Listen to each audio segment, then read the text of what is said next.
आज मार्केट कैसा रहेगा, क्योंकि कल मार्केट के अंदर गिरावट देखने को मिली। डाउ जोन के अंदर आई गिरावट और गिफ्ट निफ्टी के अंदर भी गिरावट देखने को मिली, लेकिन एफआई की तरफ से आई 724 करोड़ का खरीदारी, डीआई की तरफ से 1648 करोड़ का बिकवाली देखने को मिला और उधर से ग्लोबल मार्केट में भी गिरावट के बादल मंडराए। पूरी तरह से यूरोप के बाजार की साइड अगर हम देख के चले तो फिट्सी यूके 43 पॉइंट की तेजी जरूर दिखाता है। डेक्स जर्मनी की साइड 38 पॉइंट की गिरावट देखने को मिली। सीएसई फ्रांस यहां पर 53 पॉइंट की तेजी दिखाता है। यूरोप की मार्केट से आए मिले जुले संकेत, लेकिन यूएस मार्केट येसडेक की तरफ से देखें तो 135 पॉइंट की गिरावट देखने को मिला, आधा % से ज्यादा गिरावट। निक्की जापान एशिया मार्केट की साइड देखे 275 पॉइंट का तेजी देखने को मिला, आधा % से ज्यादा की तेजी। और डाउ जोन को देखें तो 240 पॉइंट की गिरावट दर्ज की गई है, आधा % के करीब गिरावट। यानी पूरी तरह से देखें तो यूएस मार्केट के अंदर गिरावट के बादल मंडराए, लेकिन यहां पर एशिया बाजार की तरफ एक आधा % की तेजी हमें जरूर देखने को मिली। ओवरऑल देखें ग्लोबल मार्केट से हमारे लिए एक मिले जुले संकेत नजर आए हैं। कोई बड़े अच्छे नहीं मान सकते, कोई बड़े वाले बुरे भी नहीं मान सकते। ऐसे में आज बाजार क्या करने वाला है, क्योंकि एफआई की खरीदारी आई है और उससे पहले भी हमने देखा था पिछले 3 दिन लगातार एफआई की खरीदारी मार्केट के अंदर आती हुई हमें नजर आई थी, एक अच्छे वाली।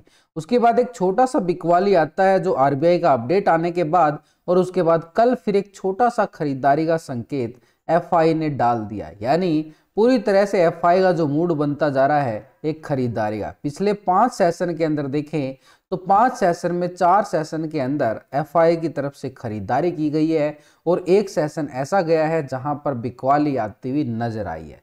लेकिन ओवरऑल अगर हम देखें यहाँ पर एफआई का दिसंबर मंथ के अंदर एक खरीदारी का मूड बनाना मार्केट के लिए एक पॉजिटिव ट्रेंड बनाता हुआ नजर आ रहा है। डीआई की तरफ से देखें तो जो नवंबर मंथ के अंदर लगातार खरीदारी कर रहा था, अब उसका मूड जो है बिकवाली का बनता हुआ नजर आया। यानी एक डीआई बड़ा ऑपरेटर है वो बन चुका है अब बियर, और यहाँ पर ये बन चुका है बुल, और ये बुल और बियर की बड़ी कांटे की टक्कर बनती हुई नजर आई है। फिर भी ओवरऑल अगर हम देखें कल मार्केट के अंदर जो गिरावट आई 923 करोड़ का कैश फ्लो घटता हुआ बाजार से नजर आया है। यानी कैश फ्लो घटना यानी बाजार के अंदर दबाव बिल्कुल देखने को मिला। निफ्टी भले ही साइडवे क्लोज हुआ लेकिन ऊपर तेजी नहीं दिखा पाया, यानी बार बार एक सेलिंग प्रेशर मार्केट के ऊपर हावी होता रहा। लेकिन एफआई और डीआई ये दोनों बड़े ऑपरेटर हैं। ये जो खरीदारी दिखाई गई है और ये बिकवाली दिखाई गई है ये कैश मार्केट के अंदर है इनकी, लेकिन ये दोनों बड़े ऑपरेटर फ्यूचर और ऑप्शन के अंदर भी ट्रेडिंग करते हैं, इसलिए इनका फ्यूचर ऑप्शन का डाटा भी देखना हमारे लिए बड़ा जरूरी है। तो फ्यूचर ऑप्शन का डाटा देखने के लिए हमें क्या करना पड़ता है, ये डाटा चेक करना पड़ता है। यानी यहाँ पर 4 ऑपरेटर होते हैं, रिटेलर होता है, डीआई होता है, एफआई होता है, प्रो होता है। इन चारों ऑपरेटर की पोजीशन 2 दिन से हम अगर कंपेयर करके चलेंगे कौन कहाँ पे कितने पानी में गया है वो साफ साफ हमारे सामने आ जाता है। तो ऐसे ही पता चलता है कि मार्केट का ट्रेंड कैसा रहने वाला है, खरीदारी कहाँ से आ सकती है, बिकवाली कहाँ से आ सकती है। रिटेलर की तरफ से, रिटेलर कौन है, आप और हम जैसे छोटे मोटे इन्वेस्टर होते हैं, ये रिटेलर। तो रिटेलर की पोजीशन पहले 58% कॉल साइड थी, 41% पुट साइड। अब रिटेलर आ चुका है 59% कॉल की साइड, 40% पुट की साइड, यानी 1% पोजीशन लॉन्ग साइड शिफ्ट होती हुई नजर आई है रिटेलर की तरफ से। यानी लॉन्ग की साइड व्यू बनाना तेजी की तरफ मूड बना के चला है रिटेलर। यानी उसको लगा कि हल्की सी करेक्शन आई है, मार्केट रिकवरी करेगा, सपोर्ट जोन है, स्ट्रॉन्ग लेवल है, तो एक खरीदारी 1% और बढ़ा ली गई है। तो फ्यूचर की साइड से देखें तो 88% यहाँ पर फ्यूचर को लॉन्ग किया गया था, 11% शॉर्ट की साइड था, अभी आ चुका 88%, 11% शॉर्ट की साइड पोजीशन। यानी पोजीशन के अकॉर्डिंग देखें तो मार्केट के अंदर जो यहाँ पर पोजीशन बनी है रिटेलर की वो भी लॉन्ग की साइड बनी हुई है 88% के साथ। यानी दोनों सेगमेंट की साइड अगर हम देखें रिटेलर का जो मूड बना है वो एक तेजी का बनता हुआ नजर आया है। पूरी तरह से ट्रेंड एक पॉजिटिव तरफ जा रहा है। रिटेलर क्या मान के चल रहा है कि मार्केट के अंदर तेजी लौट कर आएगी। पिछले 2 दिन के अंदर जो मार्केट के अंदर साइडवे ट्रेंड बनता हुआ नजर आया। डीआई की साइड से देखें तो जो 1648 करोड़ की बिकवाली आई है, इसका फ्यूचर ऑप्शन पर कितना असर पड़ता हुआ नजर आया है, उसको अगर हम साफ साफ देख के चले तो यहाँ पर डीआई की पोजीशन पहले 48% कॉल साइड था, 51% पुट साइड, ये डीआई। लेकिन अभी डीआई की तरफ से देखें तो 48% कॉल साइड ही आ रहा है, 51% पुट की साइड। डाटा के अंदर तो कोई बड़ा बदलाव नहीं है, छोटे मोटे पॉइंटों में जरूर बदलाव हम देख सकते हैं, लेकिन ओवरऑल पोजीशन 51% के साथ पुट की साइड पोजीशन अभी की जैस्टिस बनी हुई है। स्टॉक फ्यूचर में 3.51% फ्यूचर को लॉन्ग किया जाता है। 96% शॉर्ट था पहले, लेकिन अभी आ रहा 3.56, यानी कुछ पॉइंटों में बदलाव है। ओवरऑल अगर हम देखें तो 96% पोजीशन अभी भी शॉर्ट की साइड है, यानी गिरावट की तरफ, इसकी बिकवाली की तरफ मूड डीआई का बना हुआ है। कैश के अंदर बिकवाली देख रहे हैं, ऑप्शन के अंदर भी और फ्यूचर के अंदर भी, तीनों सेगमेंट के अंदर इसका दबाव मार्केट झेलता हुआ हमें साफ साफ नजर आ रहा है। लेकिन यहाँ पर देखें एफआई की खरीदारी आई है, जो ये कितना असर डालती है मार्केट के अंदर, यहाँ पर कुछ है या फिर अंदर कुछ और है। यहाँ पर एफआई की तरफ से देखें तो ये एक बड़ा operator 44% call side, 55% put side था पहले, लेकिन अभी 44% आ चुका है कॉल की साइड और 55% पुट की साइड पोजीशन बनाई गई है।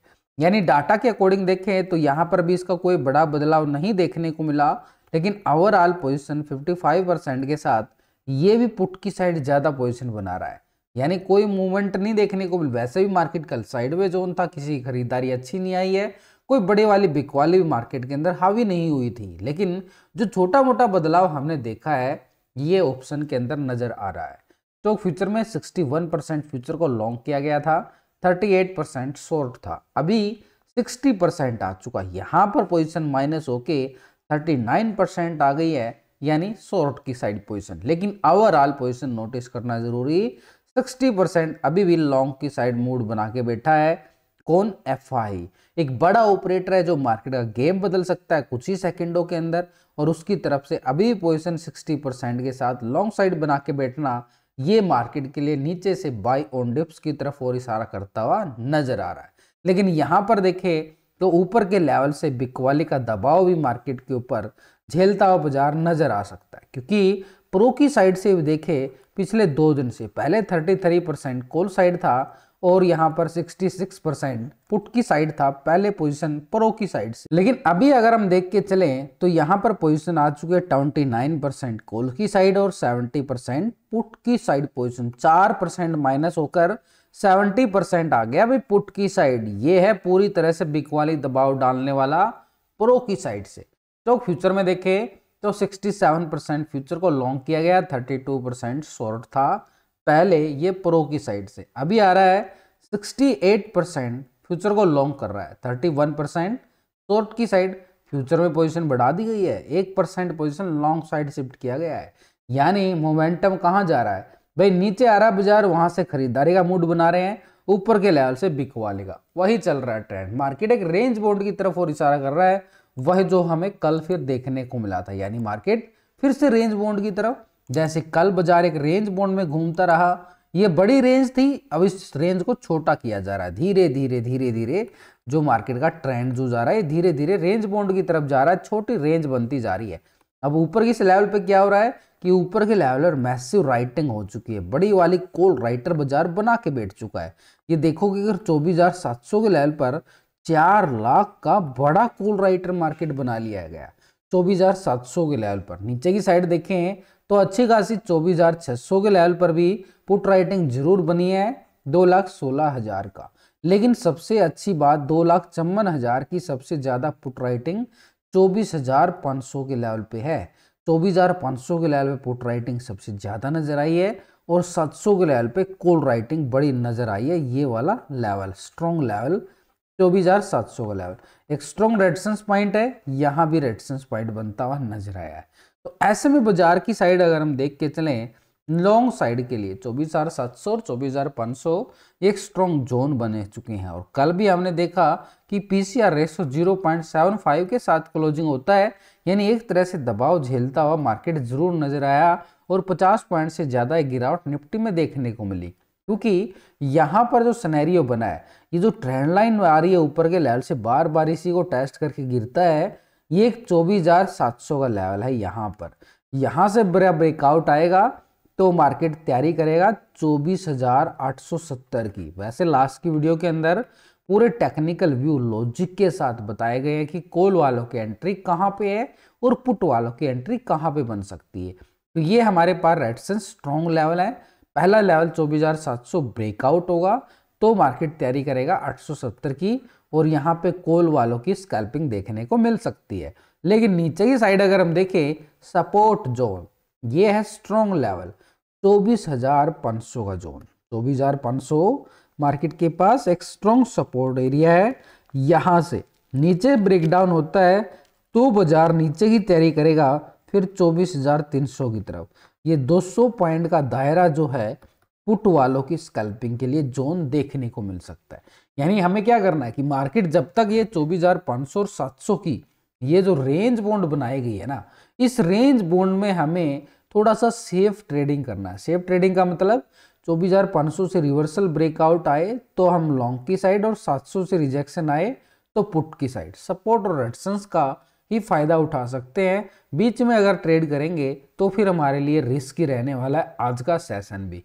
तो इसलिए सपोर्ट रेजिस्टेंस का फायदा उठाएंगे। वहां से बड़े ऑपरेटर की पोजीशन हमने देख ली है। ओवरऑल व्यू क्या निकल के आया चारों ऑपरेटर का, भाई वहां पर चारों ऑपरेटर जो है एक तरह से रिटेलर कॉल की साइड पोजीशन जा रहा है, DI पुट की साइड है, FI भी पुट की साइड ज्यादा है, प्रो भी पुट की साइड ज्यादा। तो इनका दबाव मार्केट के ऊपर रहेगा, लेकिन इसका साथ देने के लिए अभी कोई नजर नहीं आया है रिटेलर का। तो ऊपर के लेवल से दबाव जरूर रहेगा, लेकिन ये जो फ्यूचर के अंदर खरीदारी बना रहे हैं इसका असर क्या है कि बाजार के अंदर नीचे के लेवल से खरीदारी आने की एक संभावना बन जाती है, जो कि एक सपोर्ट लेवल से ही संभावना होती है। तो ये 24,500 के लेवल से रिकवरी की संभावना जरूर है। तो इसलिए स्ट्रॉन्ग जोन है, क्योंकि यहाँ पर भी देखोगे तो बड़ा ब्रेकडाउन आया था, उसके बाद शार्प रिकवरी भी बाजार के अंदर देखने को मिली थी साथ के सेशन के अंदर ही। तो ये 24,500 मार्केट के लिए स्ट्रॉन्ग सपोर्ट रहने वाला है। इस लेवल को वॉच करके चलना पड़ेगा। यहाँ से ब्रेकआउट आता है तो यहाँ की तैयारी बाजार करता हुआ हमें साफ साफ नजर आए। और ऐसा ही हाल बैंक निफ्टी में नजर आ रहा है, क्योंकि बैंक निफ्टी तो पूरी तरह से रेंज बॉन्ड बना हुआ है। ये टॉप एरिया है, ये बॉटम एरिया, इन्हीं जोन के अंदर ही घूमता बाजार पिछले 3 सेशन से नजर आया। क्योंकि 5 तारीख को इस जोन के अंदर एंट्री आई थी, उसके बाद 6 तारीख की भी ऐसे निकल चुकी है और 9 तारीख की भी ऐसे निकल चुकी है। तो आज का सेशन भी देखें तो ये जोन और ऊपर की साइड ये जोन बड़े स्ट्रॉन्ग बने हुए हैं जब तक बैंक निफ्टी, हाँ इसमें यही फायदा उठा सकते हैं। जैसे अभी सपोर्ट जोन आ रहा है, ये वाला एक सपोर्ट एरिया नीचे का एरिया है। इस सपोर्ट एरिया से हमारे लिए एक रिवर्सल ब्रेकआउट मिले लॉन्ग की साइड के लिए, जैसे ये मिला था ऐसे, तो तेजी का ये ट्रेंड हमें स्कैल्पिंग मिल सकता है। ऊपर से रिजेक्शन ब्रेकडाउन मिला जैसे ये मिले थे, तो ये हम पुट का फायदा उठा सकते हैं। यानी वही जो अभी मैं आपको बता रहा था कि भाई ये नीचे से खरीदारी ऊपर के लेवल से बिकवाली, क्योंकि मार्केट एक पूरी तरह से रेंज बॉन्ड में नजर आया है। कोई बड़े वाले मोमेंटम बड़े बड़े ऑपरेटर की तरफ से भी देखने को नहीं मिला। इस जोन से बाहर निकलता है तो ये एरिया कॉल वालों के लिए रहेगा, और इस जोन से ब्रेकडाउन आता है ये एरिया तो सीधा पुट वालों के लिए रहेगा। ये तो हमारे पास रहना ही रहना है। कौन सा लेवल है ऊपर की साइड? ऊपर की साइड एक स्ट्रॉन्ग लेवल है 54,000, इसके बाद ही 54,500 की तैयारी बाजार करे। नीचे की साइड देखें तो ये एरिया है एक बड़ा, ये नीचे की साइड 53,150 का एरिया है। यहाँ से ब्रेकडाउन आता है तो 52,870 की तरफ बाजार कदम बढ़ाए। लेकिन ये जो रेंज बॉन्ड दायरा बन चुका है ये 53,150 से लेके 54,000 के नजदीक, यानी 53,900 तक का आंकड़ा है। ये बड़ी रेंज है, इसमें रेंज में हम इनका फायदा उठा के बीच में अगर ट्रेड करेंगे तो रिस्की, इसलिए हमें लेवल टू लेवल ही मार्केट को वॉच करना बड़ा जरूरी होता है। परी ओपनिंग की बात करें तो आज मार्केट फिर से एक साइडवे ट्रेंड के साथ ही ओपन होता हुआ नजर आएगा, एक दबाव के साथ।